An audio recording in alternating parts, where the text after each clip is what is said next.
नमस्कार, जय Hind. Unsung facts में आपका स्वागत है। चलिए आज समझते हैं मानव द्वारा प्रकृति पे किए गए दुर्व्यवहार को। प्रकृति जिसे हमें माँ के बराबर दर्जा देना चाहिए और हमने उस माँ के साथ क्या क्या किया है, आज हम उसे समझेंगे। पहले हम समझते हैं खनन। खनन से सबसे ज़्यादा प्रकृति को हमने नुकसान पहुंचाया है। खनिजों के अनेक प्राकृतिक स्रोत हैं भारत में। 20,000 प्राकृतिक भंडार मौजूद हैं भारत में। 90 प्रकार के खनिज मौजूद है भारत में। 90 प्रकार में 4 जीवाश्म ईंधन हैं, 50 आधात्विक, 23 छोटे खनिज, 3 परमाणु खनिज जो भारत में उपलब्ध है। क्रोमाइट से स्टील बनता है, बेराइट से बेरियम, कागज, प्लास्टिक, पेंट आदि भी बनाए जाते हैं इन्हीं खनन से उत्पन्न पदार्थों से। कोयले में तीसरा स्थान, लिग्नाइट में भी कोयला और लिग्नाइट में भारत का तीसरा स्थान है उत्पादन में। दोनों का प्रयोग ईंधन के रूप में किया जाता है। लोहे और एल्युमिनियम में भी 4 देश ही भारत से आगे हैं। जीडीपी में ये खनन से उत्पन्न पदार्थ 11.5% का सहयोग भारत को प्रदान करते हैं। तो क्या हम इसको देखें कि हमारी जीडीपी के लिए सहायक है, तो क्या हम इस प्रकृति से उत्पन्न अन्य जीवों पर अत्याचार करें? क्या पेड़ काटने से हमें सहूलियत मिल रही है? नहीं मिल रही। ग्लोबल वार्मिंग हो रही है, हमारी दिनचर्या बदल रही है, हमारे शरीर को भी नुकसान पहुंच रहा है। इसी तरह उन पेड़ों पर डिपेंड अन्य जीव जंतुओं पर भी प्रभाव पड़ रहा है। क्या हम इतने अनुशासित नहीं रह सकते कि हमें जितनी ज़रूरत है उतना ही करें, लेकिन हमारी महत्वाकांक्षा दूसरे जीवों के लिए कितनी नुकसानदायक है, आगे देखते हैं। पेड़ों को भी काटा जाता है। सह्याद्री जो सीरीज है सर, ये सह्याद्री पर्वत श्रेणी साइड है, वेस्टर्न घाट पूरा, उसमें कोयले खनन से उसे काटा जा रहा है। वहाँ के आदिवासियों को भगाया जा रहा है। वहाँ के उन आदिवासियों को क्या क्या आता होगा, उन जड़ी बूटियों के बारे में कितनी जानकारी होगी, कितनी जड़ी बूटियां वहां से नदियां निकलती हैं, उन नदियों के बारे में क्या क्या जानकारी होगी। पूरा पारितांत्रिक जितना परिवेश है उसे हम नष्ट कर रहे हैं धीरे धीरे। केवल किस लिए? अपने ईंधन के लिए। हमें ईंधन चाहिए पावर हाउस के लिए, हमें ईंधन चाहिए अपनी गाड़ी में डालने के लिए, हमें ईंधन चाहिए लड़ाई लड़ने के लिए। तो इस सब चीजों के लिए मनुष्य आपस में लड़ने के लिए प्रकृति को नुकसान पहुंचा रहा है। इंद्रावती, मांडवी, तुंगभद्रा के किनारे लौह अयस्क नदियों को बर्बाद करके रख दिया है हमने। दामोदर, महानदी, ब्राह्मणी के किनारे कोयले का उत्पादन नदियों में मिलाने से, और इसके बाद ऐसा भी नहीं कि हम इनको कर रहे हैं तो हम अनुशासित हैं। जितना भी कचरा है, हम सरकार के कितने भी नियम थोप दिए जाएं, या तो वहाँ का लोकल अफसर मिल जाता है या कोई भी मिल जाता है, जांच करने वाला अधिकारी ढंग से जांच नहीं करता और हम खुद भी अनुशासित नहीं होते और उन नदियों में फेंक देते हैं। नदियों में मिलने से ये नदियों के जीव, मनुष्य सबको हानि पहुंचाते हैं।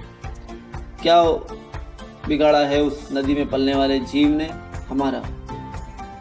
क्या हम किसी को गोली मारे तभी वो मर्डर है?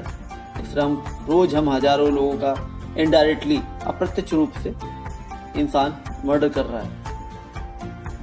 जैव विविधता बिगड़ती है, वायु प्रदूषण, मृदा प्रदूषण जैसी चीजें होती हैं। हमने कितनी सारी चीजें खो दी इन सब चीजों में। हमने गिद्ध खो दिए, हमने कौवे खो दिए। गिद्ध हमारे पास 250 से ज्यादा प्रजाति भारत में हुआ करती थी, आज बहुत कम बची हैं। कौवे भी धीरे धीरे लुप्त होने की कगार पे आ रहे हैं। गौरैया जैसी चिड़िया, जिसकी हर घर में चहचहाट सुनने से चेहरों पे मुस्कान आ जाया करती थी, लेकिन आज भी वो लुप्त होने के कगार पे है। टीबी, दमा, मोतियाबिंद आदि समस्या आ रही है। हमें इसका साइड इफेक्ट भी आ रहा है। मजदूरों और खनन कर्मचारी ज्यादा इससे प्रभावित कौन हो रहा है? मजदूर और खनन कर्मचारी ज्यादा प्रभावित हो रहे हैं। ध्वनि प्रदूषण भी, विस्फोटों से जीव प्रभावित हो रहा है। आपने देखो कोयले की जो माइन होती है उसमें बड़े बड़े विस्फोट किए जाते हैं, डायनामाइट विस्फोट। ध्वनि प्रदूषण भी होता है उससे।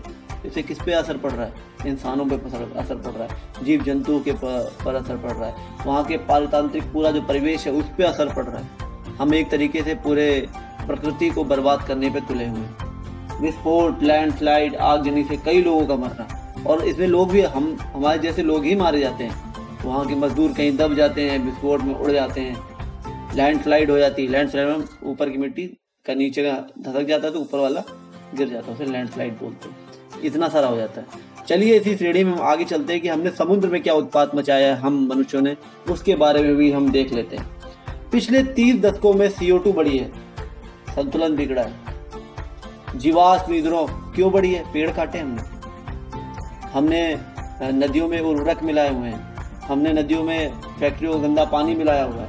मिलाया कि नहीं मिलाया? मिलाया है। इस वजह से वो पानी बह के कहाँ जा रहा है? बंगाल की खाड़ी, अरब सागर, हिंद महासागर, यही जा रहा है ना। और पूरी दुनिया भी मिला ही रही है अपने अपने सागरों में। पिछले 30 दशकों में CO2 बढ़ी है, संतुलन बिगड़ा है। जीवाश्मीय ईंधनों, रासायनिक कचड़ों के इस्तेमाल से, जिसे समुद्र में हम फेंक देते हैं, जिससे वो अम्लीय हो रहा है। कोरल और मछलियों की किस्मों को खतरा। कितनी हजारों किस्में, कितनी हजारों प्रजातियां तो लुप्त हो चुकी हैं जो हमें पता ही नहीं, और आज हम पता कर रहे हैं अरे यार वो लुप्त हो रहा है। क्यों लुप्त हो रहा है? वो हमें खुद में अनुशासित होना पड़ेगा। जापान के सागर में वेल मारना मना है, लेकिन जापान वेल मार रहा है क्योंकि वेल का ऑयल बड़ा महंगा बिकता है, वेल की पूरी बॉडी बिक जाती है, मार रहा है। पिछले जहां मछुआरे 1 टन आराम से, आज कुछ 100 किलो। हाँ, इसका नुकसान भी है। हमने, सरकार ने एक गाइडलाइन बनाई थी कि एक निश्चित आकार का आप जाल पानी में फेंकोगे, ये गाइडलाइन बनाई थी। लेकिन हमने क्या किया? हमने बिल्कुल सूक्ष्म छेद वाले जाल फेंकना शुरू किए, तो उसमें बड़ी मछली तो फंसी। और ये जो नायलॉन के जाल आते हैं ना, तो सरकार ने मना कर रखे हैं, वो नायलॉन के जाल आप फेंकोगे सूक्ष्म छेद वाले, उसमें छोटी मछलियां भी फंस जाएंगी। फिर छोटी मछली बाजार में बिकेगी नहीं, बड़ी मछलियां बिकती हैं। फिर छोटी मछलियां जो हैं, आप मैक्सिमम अमाउंट में ज़्यादा से ज़्यादा छोटी मछलियां पानी से निकालते रहोगे, और वो आप बेचोगे नहीं, उसका फिर आप पानी उसमें ज़मीन में खेती के लिए डाल देते हो, सुखाने के लिए डाल देते हो, और आपने समुद्र से उन छोटी मछलियों को निकाल दी, वो बड़ी नहीं हुई, तो जब बड़ी नहीं हुई तो आपको बाद में बड़ी मिलेंगी कैसे? तो भाई जहाँ पहले 1000 टन पकड़ते थे एक बार जाने पे, आज वो 100 किलो ही पकड़ पाते हैं। हद से ज्यादा मछली पकड़ने से गैर कानूनी जाल, वही बताया ना मैंने, आकार वाला गैर कानूनी जाल है, नादान जाल। रासायनिक जो पाउडर मिलाते हैं, इन सब का प्रयोग मछली में कमी ला रहा है। डायनामाइट का प्रयोग भी हो रहा है, समुद्री पौधों की मौत हो जाती है। प्रजनन के मौसम के दौरान भी मछली पकड़ना भी कारण। अब मछली का जब प्रजनन का कारण है भाई, तब क्यों पकड़ रहे हो उसको? तब उस समय तो छोड़ो, तभी तो तुम्हें मिलेगी बाद में, लेकिन इंसान नहीं ढूंढ रहा है। बेकार मछली या सस्ती मछलियों को वापस समुद्र में फेंका जाता है, जिससे बड़ी मछलियां खा सकें। हिल्सा, पंपलेट आदि लुप्त हो रही। हिल्सा, पंपलेट जो इतनी अच्छी मछलियां हुआ करती थी, महंगी मछलियां थी, ये कम हो रही। 6271.2 किलोमीटर में 3 समुद्री संरक्षण क्षेत्र बनाए गए हैं। आज सरकार उस पर थोड़ा ध्यान दे रही है। कोरल, वेल, शार्क, टर्टल, कछुआ, डॉल्फिन आदि पर को मारने पर रोक लगा दी गई थी 1970 से, लेकिन हम खुद अनुशासित नहीं होंगे, कब तक कोई सरकार सर पे बैठी रहेगी? उनको वाइल्ड लाइफ नियम के अंदर डाल दिया गया है कि इसको मारा तुमने तो वाइल्ड लाइफ वाला कानून आपके ऊपर लगेगा। इसी की तरफ एक लेक के बारे में हम जान लेते, चिल्का लेक, समुद्र से जुड़ी हम बात कर रहे हैं, तो हमने उस पर क्या प्रभाव डाला है। लैगून झील है, दलदली इलाका है, इनका खारापन भी समुद्र की अपेक्षा अलग अलग होता है। उड़ीसा के पूर्वी तट पर महानदी के मुहाने पर यह है चिल्का झील। एशिया का सबसे विशाल खारा लैगून झील है। इसमें बहुत द्वीप है। नागापारा द्वीप सबसे बड़ा द्वीप है। ये मानसून में डूबा वगैरह सर्दियों में दिखता है, जिसमें प्रवासी पक्षी आते हैं। 1981 में अंतर्राष्ट्रीय महत्व का स्थान घोषित किया गया इसे। सैलानियों के दबाव से इसमें प्रभाव पड़ रहा है, मतलब सैलानियों के दबाव में बहुत ही ज़्यादा टूरिज्म इसमें बढ़ रहा है, तो कचड़ा फैलाते हैं लोग, स्टीमर यूज़ करते हैं, उसके पंखे में फंस के डॉल्फिन मर जाती हैं, मछलियाँ मर जाती हैं। जाल, वैसे भी मैंने बताया आपको पिछली बार कैसे हम गलत जाल को यूज़ कर रहे हैं, गैर कानूनी जालों को यूज़ कर रहे हैं। आज सरकार थोड़ी एक्टिव हुई है, लेकिन तब भी हो रहा है। सैलानियों के दबाव से इसमें प्रभाव पड़ रहा है। नदियों के तलछट में इसके समुद्र से दूरी होने से खारापन कम हुआ है। अभी क्या है ना, ये लैगून क्या होता है, एक जमीन की जगह पे समुद्र का पानी घुस जाता है, तो वो उस जगह को लैगून झील बोलते हैं। अभी क्या हो रहा है, जहाँ से ये घुसा था और उससे दूरी बनती आ रही है, वहाँ पे सूखा बनता होता जा रहा है, मतलब समुद्र से उसकी दूरी बनती आ रही है, और यहाँ जो घुसा हुआ है उतना घुसा हुआ है, और इसमें महानदी का पानी तो मिल ही रहा है। अब समुद्र से इसका अलगाव हो गया और इधर नदी का पानी मिल रहा है। नदी का पानी तो मीठा पानी होता है और समुद्र का पानी खारा। अब उसमें खारा पानी आना बंद हो गया, मीठा पानी कंटिन्यू जा ही रहा है, तो ये इसका खारापन भी कम हो रहा है। तो जो खारे जीव जंतु थे वो लुप्त हो रहे हैं यहाँ से, ये कहने का मतलब। इरावदी डॉल्फिन कम हो रही है, इरावदी जो डॉल्फिन की प्रजाति है वो कम हो रही है। मैक्सिमम बोट्स के प्रोपेलर जो पीछे पंखा होता है ना बोट का, उसमें फंस के कट के मर जा रही है या जाल में फंसकर मरती है। वैसे कानून है कि नहीं मारना है, इन पे वाइल्ड लाइफ वाला एक्ट लगेगा। मछलियों के 217 प्रजातियां, सरीसृप की 37 प्रजातियां यहाँ पे हैं चिलकट में। गर्मियों में इसकी जमीन पर धान का प्रयोग किया जाता है। 1980 तक पारंपरिक तरीके से होता था, लेकिन अब झींगे पकड़ने के लिए महीन नायलॉन का जाल, कम उम्र की मछलियों को पकड़ने से मछलियां कम हुई है। बताया था ना मैंने, झींगे पकड़ने का आप और महीन बनाओगे तो ऐसा होगा, और छोटी मछली पकड़ लोगे, बड़ी हो नहीं पाएंगी, बाद में बड़ी कहाँ से पकड़ोगे, दोबारा से। चलिए इसके आगे हम और बढ़ते हैं। वेलावदर राष्ट्रीय पार्क के बारे में जानते हैं कि वहाँ पे हमने क्या प्रभाव छोड़ा है। दुष्प्रभाव बोलूंगा, प्रभाव नहीं, क्या दुष्प्रभाव हम मनुष्यों ने फैलाया। वेलावदर राष्ट्रीय पार्क गुजरात का राष्ट्रीय पार्क है। काले हिरण का स्थान है ये, जो अब लुप्त होने की कगार पे है। 37 किलोमीटर स्क्वायर के क्षेत्र में ये वेलावदर राष्ट्रीय पार्क है। 8000 से घटकर 200 रह गए। ये जो काले हिरण है 8000 हुआ करते थे, अब 200 रह गए 1966 तक। 1976 में राष्ट्रीय पार्क का दर्जा मिला इन्हें। जंगली बिलाव, नील गाय को भी संरक्षण यहाँ प्राप्त है। जंगली बिलाव, नील गाय। अकबर के समय में इनसे बग्गी खींची जाती थी। इन्हीं काले हिरणों से अकबर के टाइम पे बग्गी खींची जाती थी। गांवों को वन विभाग थोड़ा चारा दे देता है जिससे लोग व पशु न जाए। सीन क्या है, काले हिरण क्यों कम हो रहे हैं? अगर जैसे आपके नहीं, उन जंगलों पे जिन जहाँ पे ऐसे जीव जंतु रहते हैं काले हिरण टाइप का, मान लीजिए आपका घर उसके पास में आपने जाके बनाया, वो तो उसका घर पहले था वो जंगल, आपने उसके घर पे अतिक्रमण किया और धीरे धीरे आप अपनी बस्ती बढ़ाते जा रहे हो।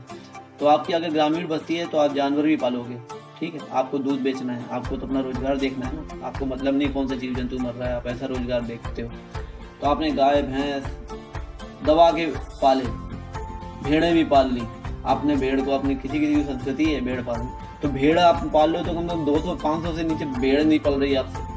तो आप चराने के लिए आप उसको अपना चारा नहीं देने के बजाय उसको उनके इलाके में लेके जाओगे, तो वो वहाँ पे 50 ही हैं, उनका इलाका है, मैं 50 यहाँ हूँ, 50 में होता है, चलो खुद बांट लेते हैं, लड़के प्रतिस्पर्धा करके खुद बटा रहता है उनका। आप जाओगे अपनी 100 भेड़े लेके, वो उनका चारा चर लेंगी, फिर वो भूखे रह जाएंगे।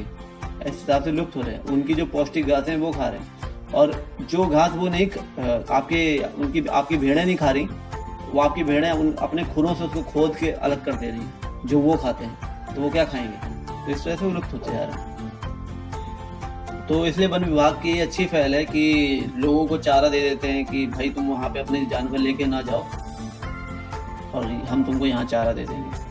दुनिया से 90% घास के मैदान खत्म हो चुके हैं। इस पे हमें ध्यान देना होगा कि इंसान ने पूरी दुनिया में कितना आतंक मचाया। हमने उनका भोजन छीन लिया, बोलते हैं ना कि पाप किया है, वही हमने किया है। 90% घास के मैदान खत्म होने का मतलब है कि हमने शाकाहारी लोगों का जीवन छीन लिया, शाकाहारी जीव जंतुओं का।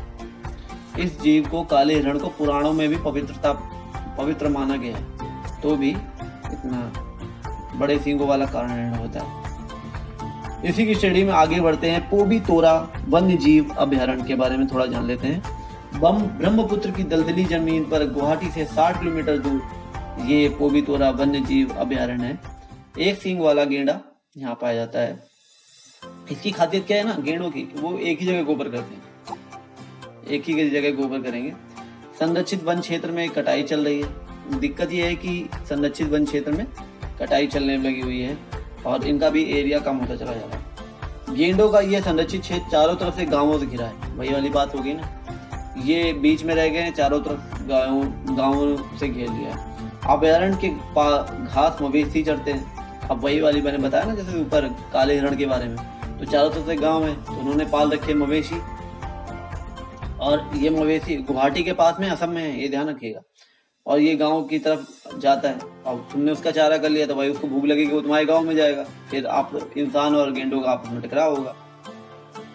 वन विभाग भी ढीला है, गेंडे घायल भी हो जाते हैं, उनको इलाज नहीं होता। अब जब इंसान और जानवर का टकराव होगा तो इंसान हथियार चलाएगा। मुस्लिम बस्तियां हैं यहाँ पे, उनके पास इतने मवेशी हैं, उनको अभ्यारण्य से खुला चराया जा रहा है। यहाँ पे आप एक बात बताता हूँ आपको, भारत में हर साल 10 लाख गायों को, हम जितनी गाय की पूजा करते हैं उसका हम कितना सम्मान करते हैं, वो भी अपने दिल में एक बार पूछिए।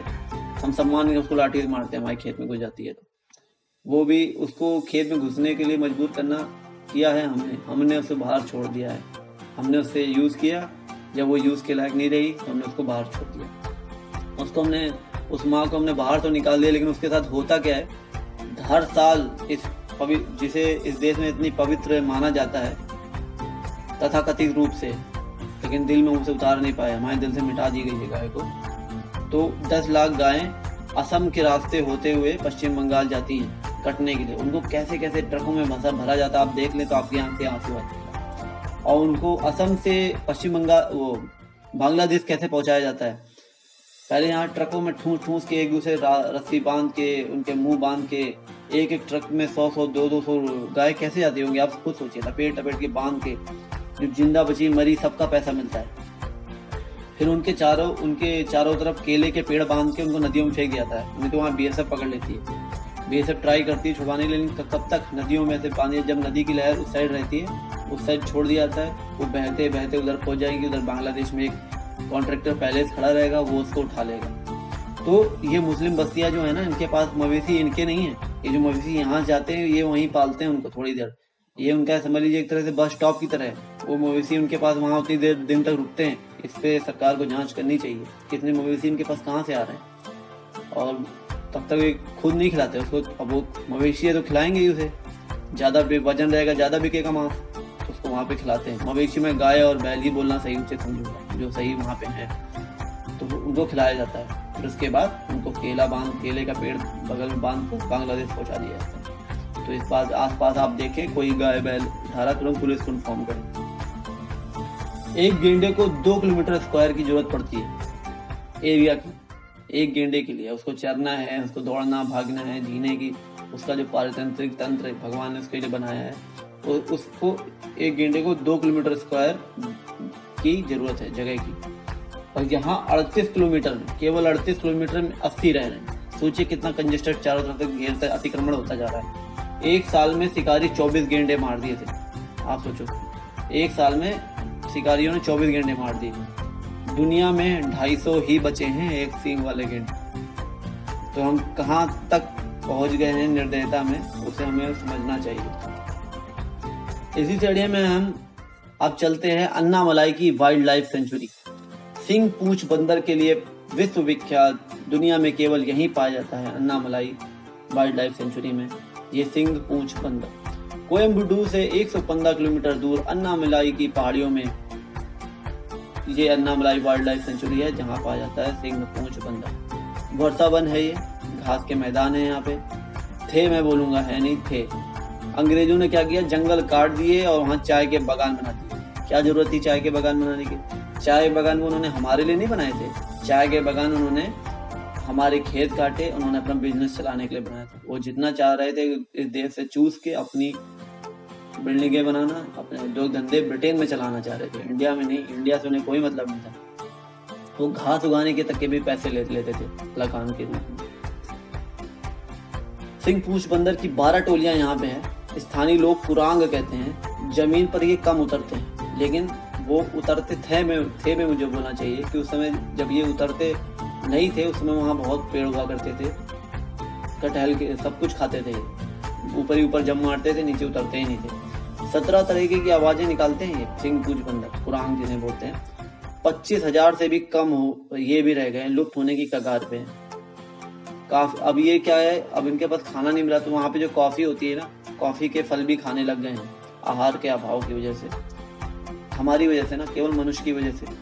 अब और जैसे जैसे कंजेस्टेड होते आ रहा है, तो ये कुरांग चमगादड़ भी खाने लगे हैं। सरकार को जो कोरोना अगर चमगादड़ की वजह से ही फैला है, तो एक बार कुरांग का भी चेक करना चाहिए कि हो सकता है कुरांग की बॉडी में हमें ऐसा कुछ मिल जाए जो सस्टेन कर रहा है। चमगादड़ खाने लगा है कुरांग, वो सस्टेन कर रहा है, उस पर इफेक्ट नहीं पड़ रहा, शायद हो सकता है, क्योंकि बंदर और मनुष्य की जीन